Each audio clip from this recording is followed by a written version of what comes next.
नमस्ते, आप सभी को स्वागत है एक नए वीडियो में। इस वीडियो में क्लास 10th का हिंदी का वीवीआई ऑब्जेक्टिव क्वेश्चन बताऊंगा। अगर आप इस बार बोर्ड एग्जाम देने वाले हैं तो प्लीज आप ध्यान से इस क्वेश्चन सबको देखिए और अंत तक जरूर देखिए। और वीडियो पसंद आएगा तो वीडियो को लाइक और नए तो चैनल को सब्सक्राइब जरूर कीजिए। तो चलिए स्टार्ट करते हैं। तो देखिए फर्स्ट क्वेश्चन है, किसने बहादुर की डंडे से पिटाई कर दी?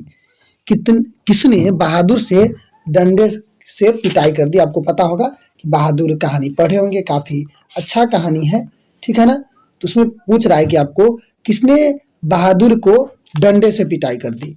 आपको पता होना चाहिए, कहानीकार ने, किशोर ने, फौजी ने, पहरेदार ने। तो आपको पता होना चाहिए किशोर ने। कौन बहादुर को डंडे से पिटाई कर दी? किशोर। किशोर कौन था? यानी लेखक का बेटा था। याद रखिएगा, कौन था? लेखक का बेटा था, यानी निर्मला का बेटा आप कह सकते हैं। निर्मला यानी लेखक की पत्नी और बहादुर किशोर की माँ, ठीक है। तो इनका लेखक बहादुर कहानी, इनका लेखक भी याद रखिएगा, पूछ देता है कि बहादुर का लेखक कौन है? अमरकांत जी। अमरकांत जी का जन्म याद रखिएगा 1925 में हुआ था। कहाँ हुआ था? बलिया, उत्तर प्रदेश में हुआ था, ठीक है ना।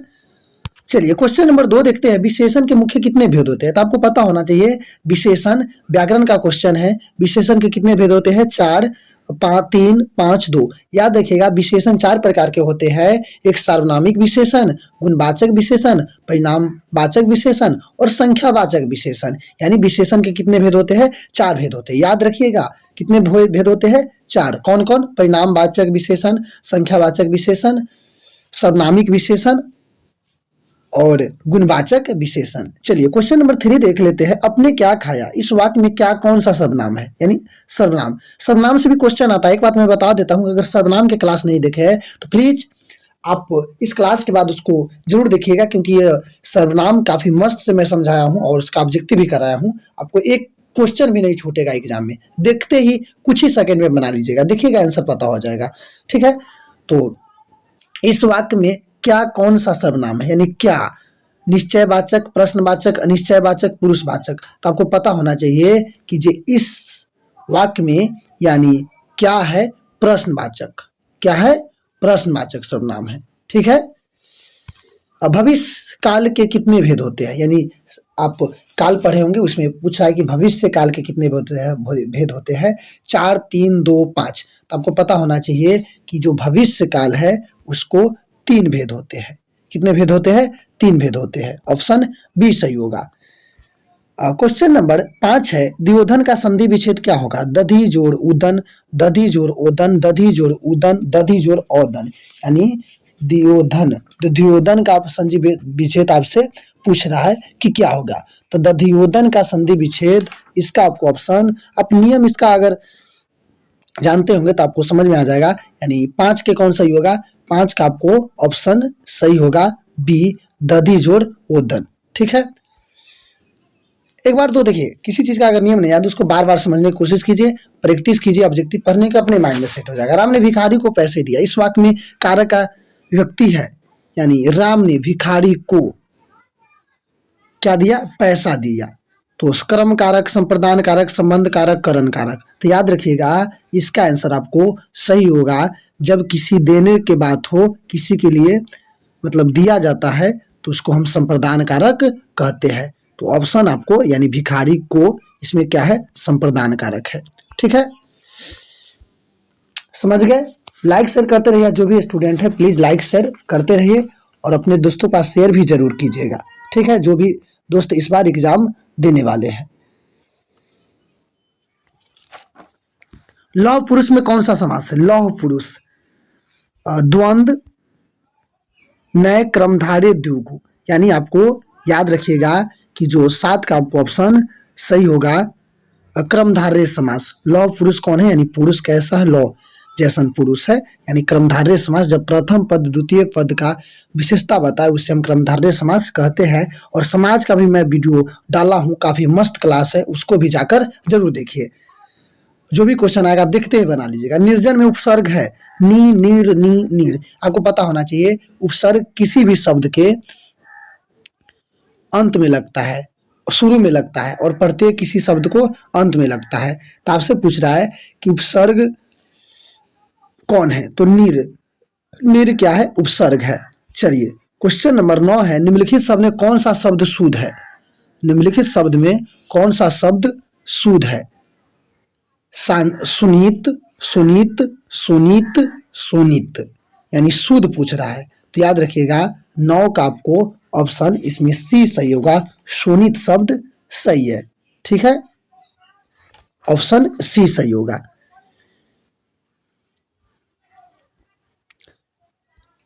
क्वेश्चन नंबर 10 है, यदि एक के बाद कोई भी भिन्न स्वर आए तो एक किससे में परिवर्तन हो जाता है? यह संधि का नियम सब है, ठीक है ना, बहुत सारे नियम है।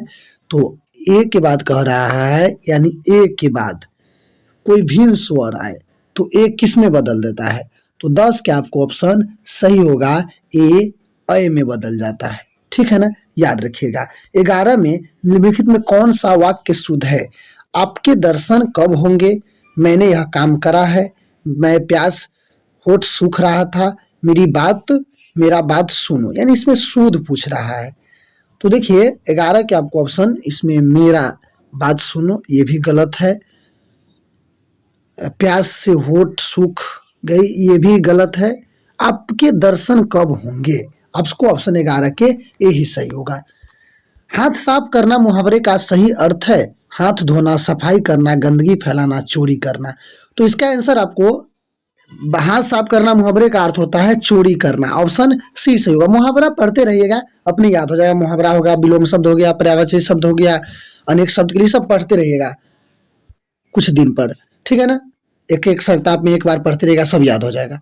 तो निम्न कौन शब्द शुद्ध है? शुद्ध, हितैषी, हितैषी, हितैषी, हितैषी, इसका ऑप्शन शुद्ध है जो इसमें लिखा गया है, इसका ऑप्शन सी सही होगा। हितैषी इस तरह से लिखाएगा। अंतिम में कौन सा प्रत्यय है? अंतिम प्रत्यय जो किसी शब्द के अंत में लगता है, तो इम प्रत्यय है अंतिम में, याद रखिएगा कौन है? इम है। चलिए क्वेश्चन नंबर 15 देखते हैं, ध्यान से देखिए। अष्टध्यामी में कौन सा समय है? अष्टध्यामी, दुगु, अव्ययीभाव, बहुब्रीहि, नय। तो देखिए 15 के याद रखिए, जो अष्टध्यामी है, अष्टध्यामी है, यानी 15 के आपको ऑप्शन ए ही सहेगा, ये द्विगु समास है। कौन समास है? द्विगु समास है, जिसका पहला पद क्या संख्यावाचक हो। भारत में बेरोजगारी का एक प्रमुख और प्रत्यक्ष कारण है सती प्रथा, दहेज प्रथा, जाति प्रथा, बाल विवाह। यानी भारत के जो बेरोजगारी के एक प्रमुख और प्रत्यक्ष कारण है वो जाति प्रथा है। अब के समय में, मतलब उस समय था, अब तो आप पढ़ाई लिखाई नहीं कीजिए तो ये सब बेरोजगारी है, जनसंख्या, ये सब प्रमुख कारण है। लेकिन भीमराव अम्बेडकर जी के वाला पाठ है, उसके अनुसार जाति प्रथा एक बाद में बेरोजगारी के एक प्रमुख और प्रत्यक्ष कारण है। 17 है, पेड़ का कमरा किसकी रचना है? पेड़ की कमरा, विनोद कुमार शुक्ल, अशोक वाजपेयी, अमरकांत जी, यतेंद्र मिश्र जी। तो आपको पता होना चाहिए कि जो पेड़ पर कमरा है, पेड़ पर कमरा है, वो विनोद कुमार शुक्ल के है। किनका है? विनोद कुमार शुक्ल का। विनोद कुमार शुक्ल का आप पढ़े होंगे 10th में, कौन है? तो आपको पता होना चाहिए, मछली, मछली कहानी पढ़े होंगे, वो किनका है? विनोद कुमार शुक्ल का है। कौन कहानी? मछली कहानी। याद रखिएगा, पेड़ पर कमरा, पेड़ पर कमरा का लेखक कौन है? तो पेड़ पर कमरा के लेखक विनोद कुमार शुक्ल है, शुक्ला नहीं, यहाँ शुक्ल है, ठीक है ना। अब विनोद कुमार शुक्ल का 10th में कौन है? तो मछली है, ठीक है ना। और याद रखिएगा, इसका जन्म कब पूछेगा कि विनोद कुमार सर जी मतलब शुक्ल जी का जन्म कहाँ हुआ था? तो याद रखिएगा छत्तीसगढ़ में हुआ था। कहाँ हुआ था? छत्तीसगढ़ में। कब हुआ था इसका जन्म? अगर ये पूछते तो याद रखिएगा 1937 में हुआ था, ठीक है ना।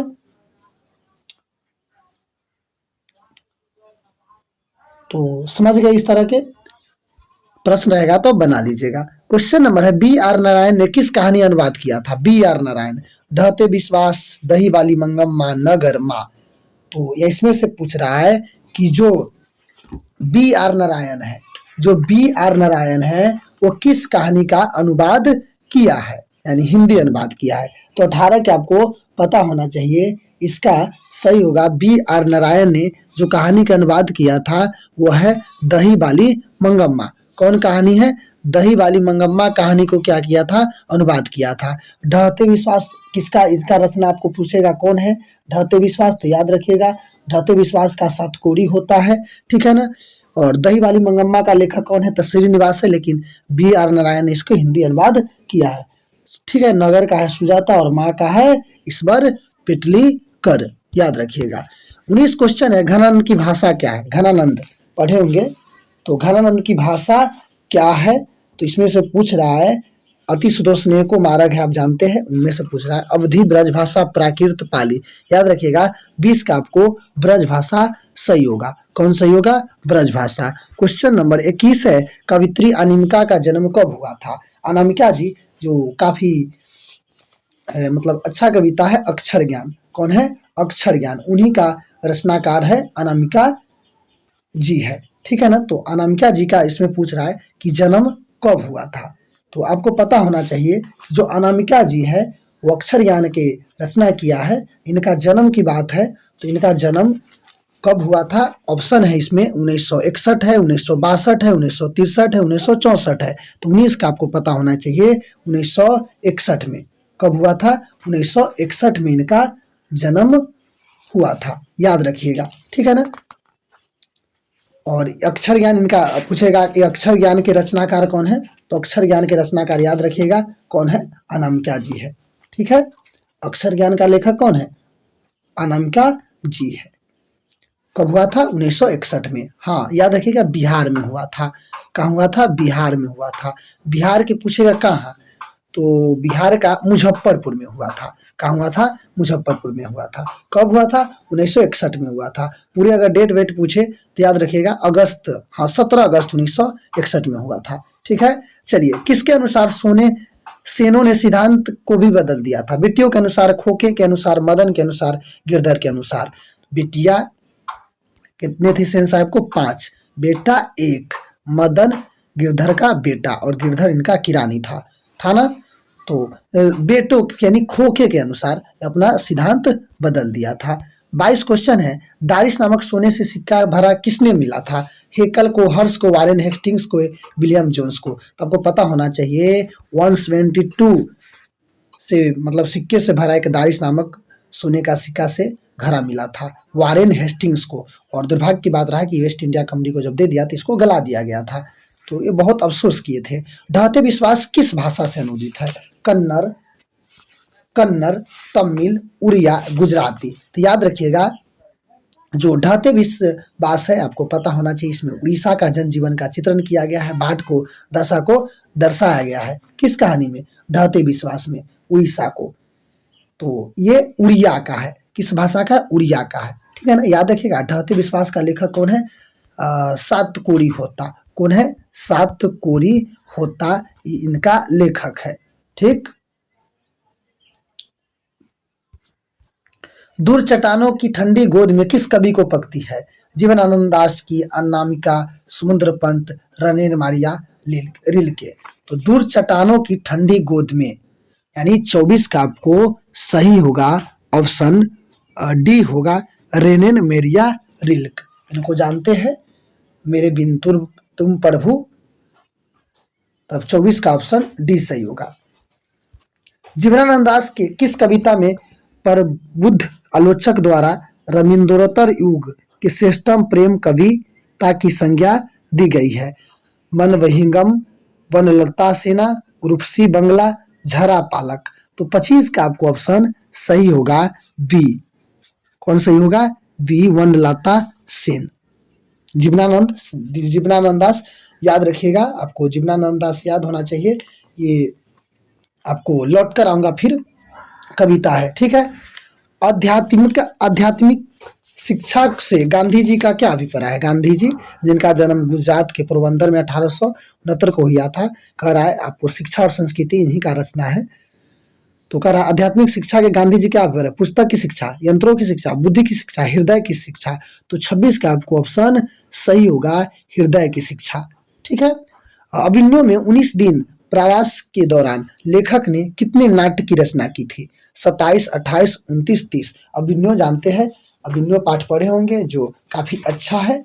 अभिनव कहाँ है? फ्रांस में है, ये भी याद रखिएगा। अभिनव कहाँ है? फ्रांस में है और ये काफी अच्छा है, जिसमें कह रहा है कि वहां रहकर लेखक ने यानी अभिनव में रहकर लेखक ने मतलब कितने रचना किए थे?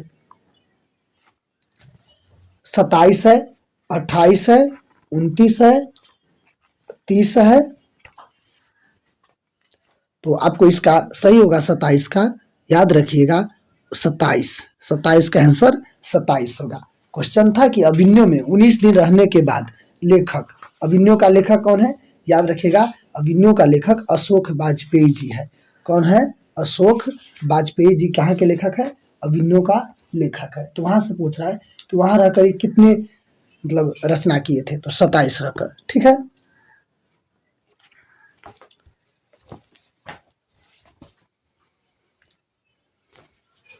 अगला क्वेश्चन है, धरती कब तक घूमेगी किस भाषा से अनुदित है। धरती कब तक घूमेगी आपको पता होना चाहिए कि किन का है, यानी किस भाषा का कवि है, मतलब है उड़िया, गुजराती, राजस्थानी, कन्नड़। तो याद रखिए धरती कब तक घूमेगी, इनका लेखक भी आपसे पूछ देगा। धरती कब तक घूमेगी, इनका लेखक कौन है, तो याद रखिएगा धरती कब तक घूमेगी, याद रखिएगा साबर दैया। कौन है, साबर दैया है इनका, ठीक है।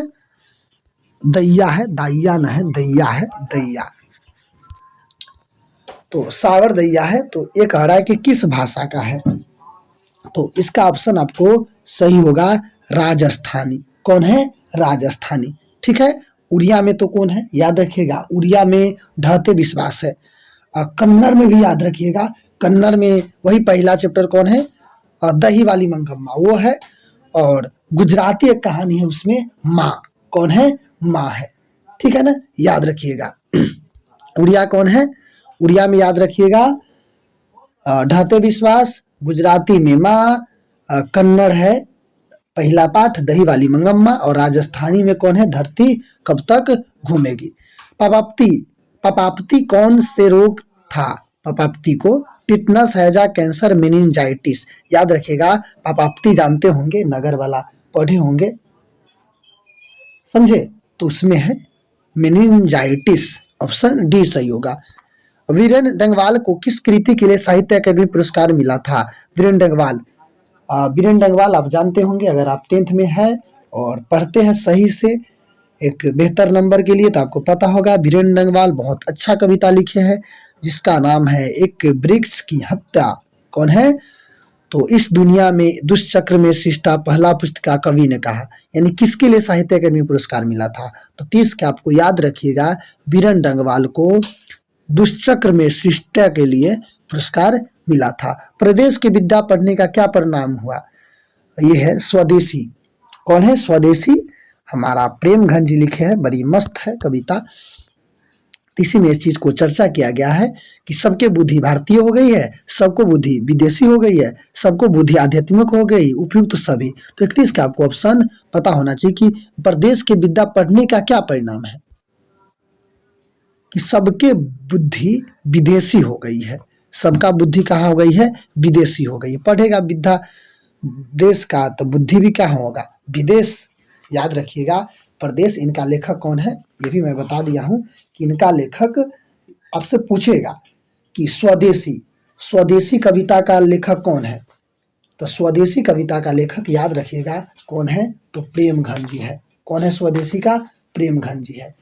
पूरे इसका नाम भी पूछ देता है कभी कभी, तो याद रखिएगा बद्री नारायण चौधरी प्रेमघन। क्या है, हाँ, यानी बद्री नारायण प्रेमघन। इसमें परदेश की विद्या पढ़ने को क्या परिणाम है, तो आप एक इसमें पंक्ति है कि पढ़ी विद्या परदेश की बुद्धि विदेशी पाए, यानी सब विद्या अगर बुद्धि पर विदेशी हो गया है, सब प्रदेश के अगर पढ़ रहा है दूसरे देश को, तो बुद्धि भी क्या है, विदेशी हो गई है। ऑप्शन बी सही होगा। नगर कहानी किस लेखक द्वारा रचित है। नगर जानते हैं, मैं अभी बता दिया हूं नगर के बारे में कि यह ईश्वर पिटलीकर, तो ये जानते हैं कि छठ में भी आ गया तो आपको बन जाएगा, अगर 2-4 को याद है वो नहीं है तो जिसको तो आपको पता है कि ईश्वर पिटलीकर, तो याद रखिएगा माँ, सात कोड़ी होता, तो ढहते विश्वास, सुजाता, यही नगर की रचना किए हैं। सुजाता किसके किए हैं, नगर को, और श्रीनिवास दही वाली मंगम्मा को। 33 है, लेखक के अनुसार मनुष्य के नाखून किसके जीवन प्रतीक है। मनुष्यता की, सभ्यता के, पाशविक वृत्ति के, सौंदर्य को। 33 का आपको ऑप्शन सही होगा पाशवी वृत्ति का, ठीक है। हजारी प्रसाद द्विवेदी का जन्म कब हुआ था? हजारी प्रसाद द्विवेदी आप पढ़े होंगे 10th में, अभी मतलब है नाखून क्यों बढ़ता है। इनका लेखक कौन है? हजारी प्रसाद द्विवेदी जी है। तो इनका जन्म कब हुआ था? तो 34 का आपको पता होना चाहिए। इनका जन्म 1907 में हुआ था। रही रास किसकी रचना है? गुरु गोविंद सिंह, गुरु नानक, नानक घनानंद जी। तो रही रास पूछ रहा है किसकी रचना है। कभी कभी इस तरह के क्वेश्चन अंदर से रहता है, यानी लेखक के अदर रचना से रहता है। तो रही रास किसका है? तो 35 का याद रखिएगा, गुरु नानक जी का है रही रास। किसका है? 35 का आपको ऑप्शन बी सही होगा। 36 है, लक्ष्मी के बड़े पुत्र का क्या नाम था? लक्ष्मी के जानते हो ढाते विश्वास एक बाढ़ की समस्या से दर्शाया गया है। अच्युत, गुणनिधि और लक्ष्मण शंकर। लक्ष्मण तो उसका पति था, अच्युत क्या था? अच्युत उसका बड़ा बेटा था और गुणनिधि जो कटक से पढ़कर आया था।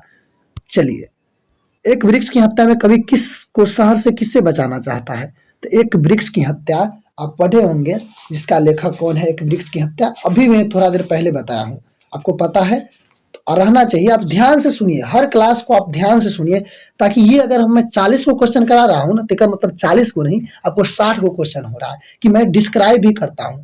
मेरा कोशिश रहता है कि डिस्क्राइब भी करूं, यानी तुम आपको जो भी चीज है उससे रिलेटेड बताऊं। तो आपको पता होना चाहिए कि एक वृक्ष की हत्या जिसका लेखक है कुंवर नारायण जी। कौन है? कुंवर नारायण जी। तो इसमें आपको कहा गया है कि कभी एक वृक्ष की हत्या में शहर को किस चीज से बचाना होगा। तो आप पढ़े होंगे ना अच्छे से। तो इसमें कहा गया कि घर को लुटेरे से बचाना है, शहर को नादिर शाह को मतलब नादिरों से बचाना है, ठीक है ना। देश को बचाना है देश का दुश्मनों से, नदियों को बचाना है नाला हो जाने से, और हवा को बचाना है धुआं हो जाने से, और खाने को बचाना है जंगल हो जाने से, और जंगल को बचाना है मरुस्थल हो जाने से, और मनुष्य को बचाना है जंगल हो जाने से। इस तरह की इसमें बात कहा गया है। किस कविता में? एक वृक्ष की हत्या में। इससे सब क्वेश्चन पूछ देगा, सब में से पूछ सकता है। याद रखिएगा, शहर को किससे बचाना है? तो नादिरों से। लुटेरों से किसको बचाना है? तो घर को। लुटेरे से किसको बचाना है? घर को। दुश्मनों को यानी देश को बचाना है देश को दुश्मनों से, ठीक है ना। 38 क्वेश्चन है, 37 ही क्वेश्चन है। चलिए, मैं 40 क्वेश्चन था, 3 क्वेश्चन पता ना कहाँ चल गया। तो आप लोग बताइए कि आउट ऑफ 37 क्वेश्चन में कितना क्वेश्चन आपको सही हुआ। मुझे उम्मीद है कि यह क्लास आपको अच्छा लगा होगा, और अच्छा लगा तो वीडियो को लाइक और नए तो चैनल को सब्सक्राइब जरूर कीजिए, और प्लीज एवरीडे की क्लास जरूर लिखिए दीजिए, और उसके बाद प्रैक्टिस कीजिए, देखिए कितना नंबर आपको सही होता है। तो चलिए, आप सभी को जुड़ने के लिए बहुत बहुत धन्यवाद। जय हिंद, जय भारत।